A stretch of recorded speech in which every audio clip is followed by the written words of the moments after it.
Pronti? 1, 2, 3. Buona la prima e veloce Zemellino che prende il comando nei confronti di All About B. In terza posizione lungo la corda c'è Axel Nib, di fuori Cole K del Ronco, poi ancora Cobalto di No.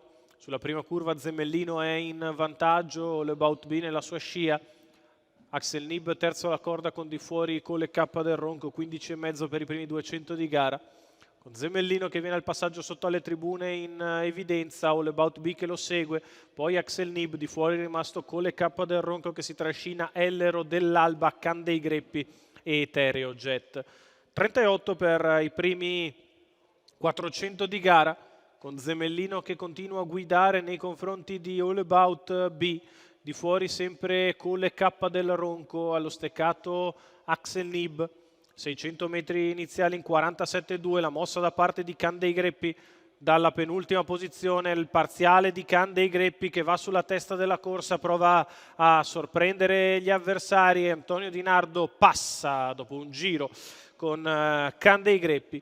1-2-2 per i primi 800 di gara e Can dei Greppi ha cambiato volto alla corsa, passando a condurre nei confronti di Zemellino, mentre c'è la mossa ora da parte di Etereo Jet che va in terza ruota al lato di Cole K del Ronco dopo i 1000 iniziali in 1,18. Etereo Jet va all'attacco di Can dei Greppi che riaccelera.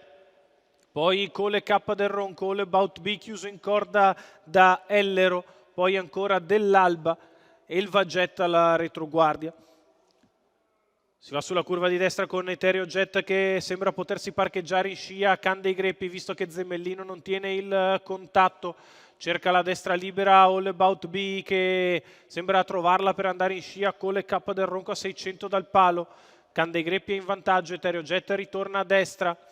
Poi Cole K, quindi All About B viene dal fondo e il Jet ma parte da lontanissimo, 15-1 la retta di là, 2-2-6 per il miglio di gara con Can dei Greppi che è in vantaggio nei confronti di Etereo Jet al suo esterno. Poi Zemellino cerca di ingambarsi ora All About B, quindi ancora Cole K del Ronco all'ingresso dell'addirittura del Rivo. Can dei Greppi è in vantaggio nei confronti di Zemellino, Etereo Jet e All About B è in vantaggio Can dei Greppi su All About che arriva forte di dentro Zemellino. Can dei Greppi nel finale vince nei confronti di All About B, al terzo posto finisce Zemellino.